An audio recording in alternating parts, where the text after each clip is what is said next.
সাহিত্যিক শৈলেশ দে ও ভানু বন্দ্যোপাধ্যায় মানে আমার বাবা ছিলেন বাল্যবন্ধু।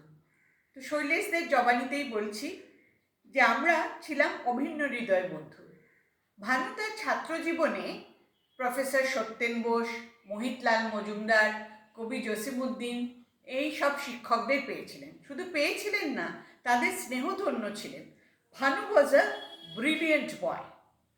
আর একটাও আমাদের স্বীকার করতে আমার লজ্জা নেই যে ভানু বিপ্লবী দীনেশ গুপ্তর সাইকেলের পেছনে সব সময় চড়ে বেড়াতো।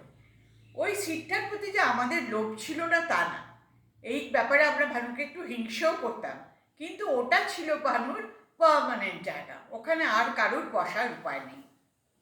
এরপরও এলো সেই ভয়ঙ্কর দিন, 1931 সালের 7ই জুলাই, যেদিন বিপ্লবী দীনেশ গুপ্তর ফাঁসি হলো।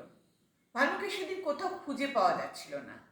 স্বাভাবিক, নিত্য সঙ্গীর যদি এরকম একটা ভয়ানক মৃত্যু হয়, বালকের মনে কি প্রভাব পড়তে পারে সেটা সহজেই অনুমান করা যায়। তারপরে কেটে গেল অনেকগুলো বছর। তারপরে এলো 1968-র 8ই ডিসেম্বর, যেখানে রাইটার্সের অলিন্দে বিনয় বাদল দীনেশের মূর্তি স্থাপনা করা হবে। প্রচুর লোক, লোকে লোকারণ্য। আমি ভাবছি ভানু কি আর আসবে, সে তো এখন প্রতিষ্ঠিত অভিনেতা। ও মা, গিয়ে দেখি এক কোণে ভানু বসে আছে। দৌড়ে গেলাম, ভানুকে জড়িয়ে ধরলাম। কত কথা হলো দুজনের মধ্যে। বললাম, তুই এসেছিস? ভানু বলল, আমার দীনেশদার মূর্তি স্থাপিত হবে, আমি শুটিং ক্যান্সেল করে এসেছি। বলতে বলতে হঠাৎ আনমনা হয়ে গেল।